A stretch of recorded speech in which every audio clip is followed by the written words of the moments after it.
Hello, I'm the Heart Critic, and welcome to this review of the 1977 Japanese film, The Visitor in the Eye. Now this is directed by someone who I've been wanting to explore and talk about for a while, and that is Nobuhiko Obayashi. Now he is most famous for the 1977 experimental horror masterpiece, House. But outside of that, none of his films have really had any exposure in the West, particularly here in the UK, where House is the only film that's ever had an official release. Which is a shame, because the guy has been consistently directing for many years, even up to the present day at age 80, and has around 56 credits to his name currently. So I've been really interested into delving into his filmography, and I have seen a couple of his other movies before, which I may look at in the future. But today I'm going to focus on a film that he did straight after House and released the same year, and that is The Visitor in the Eye. Now this is actually adapted from the manga Blackjack by Osamu Tezuka, and is actually the first adaptation of it in any form. Now I'm not all that familiar with it. All I know is that, the main character is Blackjack, is a surgeon with miracle healing hands, but he's not actually the focus of this film. Instead, the film follows a young female tennis student who one day gets accidentally hit in the eye and blinded. With seemingly no hope of recovery, her friend and coach take her to Blackjack, where he gives her a cornea transplant that allows her to see again. However, with her sight fully restored, she begins to randomly see images of a stranger that she becomes drawn to. Now, this initial premise sounds very much like a horror film, maybe, like the movie The Eye. But in fact, it's not horror at all. It's more like a mystery romantic drama. Now the mystery to be solved is actually the main focus of the story. It's quite a simple one that's easy enough to unravel apart from the specifics. So the film manages to keep a constant sense of intrigue as we stay uncertain about the details of events. Now tonally and stylistically, this does share similarities to House, in that Obayashi continues to bring things from his days of directing commercials.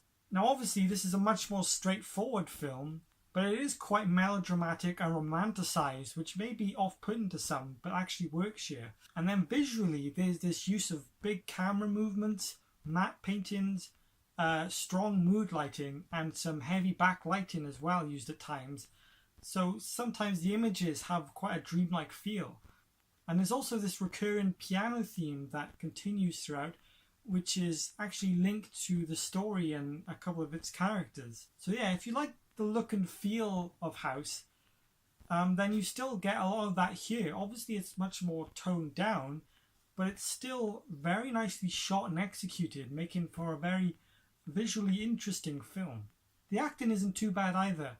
Like I said, it's quite melodramatic, but it actually suits the film and some of its romantic touches. And they also have a couple of interesting people playing certain roles. For instance, Blackjack is actually played by Joe Shishido, who is, of course, best known for mainly just playing Yakuza roles. So it's definitely fun seeing him in the full get-up for the character here, which makes a nice change of pace for him. And there's also Etsuko Shimoi, who is best known for playing a badass in a bunch of martial arts films. And here she's in a small role, which is a complete opposite of all of that. So that's kind of interesting too. And there's even a cameo by Sonny Chiba, which I didn't even realize until I actually looked at the credits. And then I was like, oh yeah, of course. Now, being unfamiliar with the manga, there were a couple things that I found a bit odd at first. For instance, Blackjack actually has an assistant who is this really small young child with an adult female voice. And one of the characters actually mistakes her for Blackjack's daughter at one point, but then she jokes and says that she's in fact his wife, and Blackjack gives it a little shrug, and the whole thing comes off a bit awkward and strange. But then after the film I actually went and I read up on her backstory, which is actually quite fascinating, and that kind of all made sense to me now. So be warned about that if you think it's a bit odd at first. If you're unfamiliar, then read up on who she is and it'll make sense. Now the film is quite shallow. There's not really any depth to it.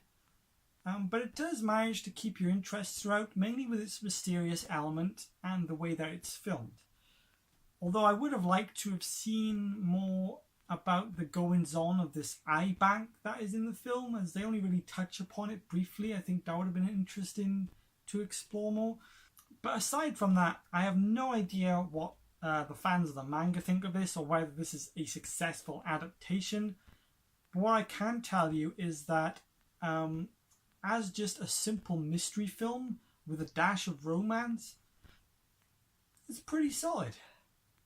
Nothing amazing, but enjoyable enough. I'd give it 3 hearts out of 5. Hopefully I'll do more Nobuhiko Obayashi films in the future. But for now, thank you for watching. I am the Heart Critic, and this has been my heartfelt opinion, and I shall see you next time.